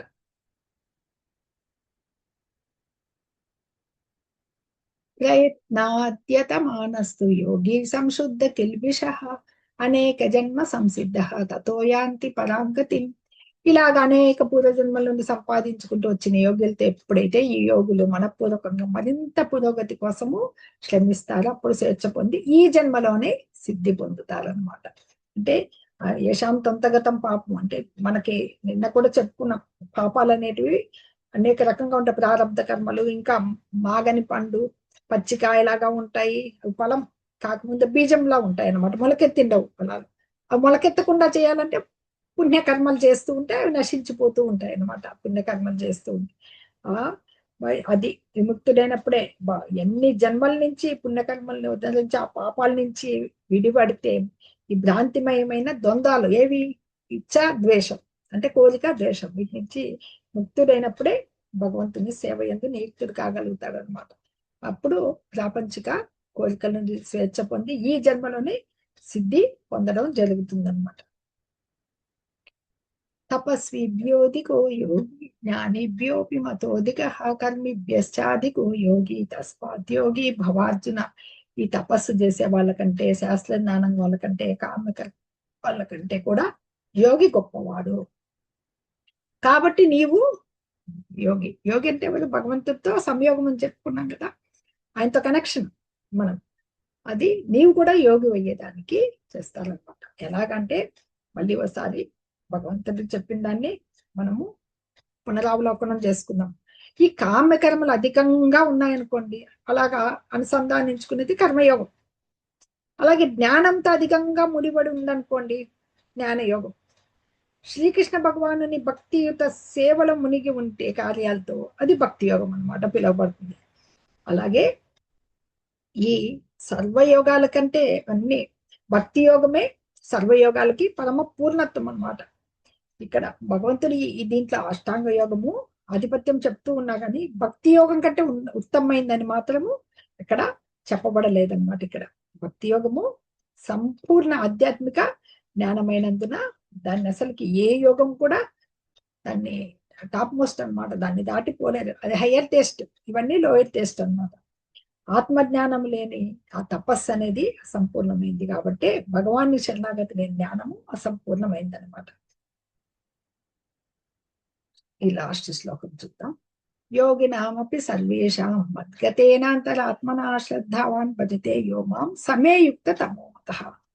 యోగినాం అంటే యోగులందరిలో సర్వేషాం అన్ని విధములైన మద్గతేన మద్గతేన చూడు భగవంతుడు నన్నే సర్వదా నన్నే తలంచుచు నన్నే పరమగతిగా తలంచువాడు అంతరాత్మన తనలో తాను శ్రద్ధావాన్ ఎవరైతే సంపూర్ణ శ్రద్ధ ఉందో భజతే భజతే అంటే ప్రేమయుక్తమైన సేవను చేయవాడు. యహ ఎవడు ఎవరో మాం మళ్ళీ నన్ను దేవదేవుడినైన నన్ను సమే సహ అతడు మే నాచే యుక్తతమ అత్యుత్తమ మత భావింపబడి అత్యుత్తమ యోగి అని భావింపబడతారు. యోగి గురించి భగవంతుడు ఉత్తమమైన యోగి అని ఇక్కడ డిక్లేర్ చేస్తున్నాడు మత భగవంతుడు. ఏమి అది ప్రాక్టీస్, అభ్యాసం, అభ్యాసం తర్వాత ప్యూరిఫికేషన్, మనకి మనసు పవిత్రీకరణ, ఆ పవిత్రీకరణ అయిన తర్వాత సిద్ధి, తర్వాత పరమాత్మని దర్శించగలుగుతారు. అష్టాంగ యోగంలో చెప్పబడ్డాయి కదా, ఆ మొత్తం ఆ యమ నియమాసన ప్రాణాయామ ప్రత్యాహారం ఇవన్నీ కూడా ఆ ఇంద్రియాలని కంట్రోలింగ్ తెచ్చేసి హృదయస్థ పరమాత్మ ధారణ ధ్యాన సమాధి స్థితికి రావడం అనేది హృదయస్థ పరమాత్మ దర్శనం. అదే లాస్ట్కి సిద్ధి పొందడం అనేది. అత్యంత శ్రద్ధతో ఎల్లప్పుడూ నాయందే నిమగ్నమై ఉన్నవాడు తన యందే నన్ను స్మరించేవాడు భక్తితో సేవ చేసేవాడని యోగి యోగులకెల్లా అత్యున్నతమైన వారిగా పరిగణిస్తారు. ఇది భగవంతుని దృష్టిలో యోగం అంటే ఇదన్నమాట. అంటే భజతే భజతే అంటే మనం చూసాం భక్తియుత సేవ ఆచరించేవాడు అనమాట. శ్రద్ధ మరియు ప్రేమతో వనరింపబడే సేవ అనే పదము భగవంతునికి ఇక్కడ ఉద్దేశించబడి ఉందన్నమాట. యోగం అంటే నిజంగా భక్తి యోగమే. ఇతర యోగాలన్నీ కూడా భక్తి యోగం వైపు దారి తీసేటివి అనమాట. ఈ కర్మయోగంతో ప్రారంభమై భక్తి యోగంలో నిత్యాన్ని చెప్పుకున్నాం కదా, యోగారూఢము, యోగారుక్షువు, యోగారూఢము అని చెప్పేసి ఈ మెల్లిగా కర్మయోగము, జ్ఞానయోగము, అష్టాంగ యోగం, భక్తి యోగము ఇలా వెళ్తూ ఉన్నారు అనుకోండి మానవుడు. చాలా టైం పడుతుంది, సుదీర్ఘమైంది అనమాట అది. దీంట్లో ఈ కర్మయోగం అనేది ఆరంభం. జ్ఞానము వైరాగ్యంతో మెల్లిమెల్లిగా ఆ కర్మయోగంలో జ్ఞానం వైరాగ్యం వచ్చింది అనుకోండి, అట్లాంటి స్థితి జ్ఞానయోగం అయితే ఈ ఆసనాల పద్ధతుల తర్వాత వచ్చేది అష్టాంగ యోగం అనమాట. ఈ అష్టాంగ యోగాన్ని దాటి దేవదేవుడైన శ్రీకృష్ణుని సెంట్రల్ పాయింట్ గా అవగతం చేసుకోగలగడమే భక్తి యోగము. ఆ భక్తి యోగం స్థానంలో మనుజుడు ఏం చేస్తాడు, భక్తుడు సర్వయోగాల్ని జయించిన వాడైతాడు అనమాట. ఎలాగంటే ఇప్పుడు మనం ఉదాహరణ కూడా చెప్పుకోవచ్చు. హిమాలయ పర్వతాలు ఉన్నాయి, మనం చదువుకున్నాం హిస్టరీలో. ప్రపంచంలోకెల్లా ఎత్తైన పర్వతాలు ఏవి, గొప్ప పర్వతాలు ఏమిటి, హిమాలయాలు చెప్పుకుంటాం అంతే కదా. యోగాలన్నీ హిమాలయాలు అనుకుంటే, కానీ దాంట్లో ఎత్తైన పర్వతం ఏది అని వస్తుంది, మళ్ళీ వచ్చినప్పుడు ఎవరెస్ట్ అని చెప్తాం. అలాగా భక్తి యోగం అనేది ఎవరెస్ట్ వంటిది అనమాట. అత్యున్నత స్థితి అని చెప్పుకోవచ్చు అనమాట. అత్యున్నత శిఖరంగా చెప్పినప్పుడు అవదర్శనీయుడైన యోగి ఏం చేస్తాడు, ఇందాక చెప్పాం శ్యామసుందరుడు, నీలమేఘ శ్యాముడు, ఆ ప్రకాశవంతుడు అయినా పీతాంబర దారి ఆ వనమాలను ధరించిన వాడైన శ్రీకృష్ణ భగవాన్ని ధ్యానించడమే హృదయస్థ పరమాత్మగా చూస్తూ ఉంటాడు కదా. ఇంకా నామాలు ఎన్నున్నాయి ఆయనకి, కృష్ణుడు, గోవిందుడు, వాసుదేవుడు, ఉత్తమ పుత్రుడైన, ఉత్తమ భర్త, ఉత్తమ స్నేహితుడు, ఉత్తమ గురువు. ఇన్ని దివ్య గుణాల ఎందుకు కూడా ఐశ్వర్యాలంతా సమగ్రుడై ఉండే ఆ భగవంతుని ఈ లక్షణాలన్నీ సంపూర్ణంగా ఎదిగిన వాడే అత్యున్నతమైన యోగి అని చెప్పేసి ఇవంతా చెప్పబడింది అనమాట. ఇలాంటి పూర్ణత్వ స్థితి, ఆ యోగి ఆ స్థితికి రావాలంటే భక్తి యోగం ద్వారా సాధ్యమవుతుంది అనమాట. ఈ జన్మంలో కానీ వచ్చే జన్మల్లో ఎన్ని జన్మలైనా కానీ భౌతిక ఫలాపేక్ష లేకుండా చేసే భక్తియుత సేవే భగవాన్ కొనలించే సేవే భక్తి అనబడుతుంది అనమాట. అది చెప్పబడుతుంది ఇక్కడ. ఇవన్నీ కూడా యోగ పద్ధతిలో అత్యున్నతమైన పూర్ణత్వ స్థితి యొక్క కృష్ణ భక్తి రస భావనానికి సాధించక మార్గాలై ఉన్నాయి. ఇక్కడ భగవంతుడు అంతిమంగా ఉత్తమైన యోగి గురించి యోగినామపి సద్వేషం మద్గతేన అంతరాత్మన నన్నే నిరంతరము స్మరించేవాడు, భక్తితో సేవ చేసేవాడైన యోగి యోగుల్లోకెల్లా అత్యున్నతమైన వారిగా పరిగణిస్తారు. ముఖ్యంగా ఈ చాప్టర్ లో అష్టాంగ యోగము, భక్తితో కూడిన యోగం గురించి భగవంతుడు చెప్పడం జరిగిందనమాట. ఆ యోగాలో అష్టాంగాలు చెప్పాం, దాంట్లో ఎలా ఉంటుంది. యమనించి ధారణ సమాధి స్థితిలో భగవంతుని దర్శించగలగాలి. ఏకాంత చిత్తాత్మ ఇప్పుడు వెళ్ళలేదు కానీ నుంచి ఆయన యొక్క సమాధి స్థితి వరకు ఎలా చేరుకోగలుగుతాడు, చేరుకోలేకపోయిన విఫలమైన యోగి ఏమైతాడు అని అర్జునుని ప్రశ్నకు భగవంతుడు, దీర్ఘకాలం చేసిన వారు పండితుల ఇంట్లో పుడతారు, స్వల్పకాలం వాళ్ళు పుణ్యలోకానికి వెళ్ళినా ధనవంతుల ఇంట్లో పుట్టి మళ్ళీ ఒక ఆప్షన్ ఇవ్వబడుతుంది వాళ్ళకి, వాళ్ళది మళ్ళీ ఉపయోగించుకుని భక్తి మార్గంలో వెళ్తారన్నమాట అని ఈ అధ్యాయము ఇలా చెప్పబడి ముగుస్తోంది. అదే కృష్ణ. అందరి యోగులకెల్లా ఎవరైతే మనస్సు ఆయనదే నిమగ్నమై ఉంటుందో, ఆయన దృఢ విశ్వాస భక్తితో ఉంటారో అతనే అత్యున్నతమైనదిగా పరిగణిస్తాను. ఇదే నా యొక్క అభిప్రాయం అని ఇక్కడ different yoga practices for different yugas. Yes, చూడండి, సత్యయుగం మెడిటేషన్ మనకి, సత్యయుగము, త్రేతాయుగము, ద్వాపరయుగము, కలియుగం నడుస్తుంది అనమాట. సత్యయుగంలో తపస్సు చెప్పబడింది అనమాట. త్రేతాయుగంలో యజ్ఞాలు ఆచరించబడ్డాయి. ద్వాపరయుగంలో విగ్రహారాధన, భగవంతుని నడిచిన టెంపుల్ వర్షిప్. కలియుగం chanting holy names of the lord. కలియుగంలో భగవాన్ నామంని కీర్తించాలన్నమాట. ఇది ది ప్రెసెంట్ ఏజ్ లో ఇది చెప్పబడింది. What is Mantra? Mantra, mind delivery. Okay, Krishnam Vande Jagadguru. Hare Krishna Krishna Krishna Hare Hare, Hare Rama Rama Rama Hare Hare.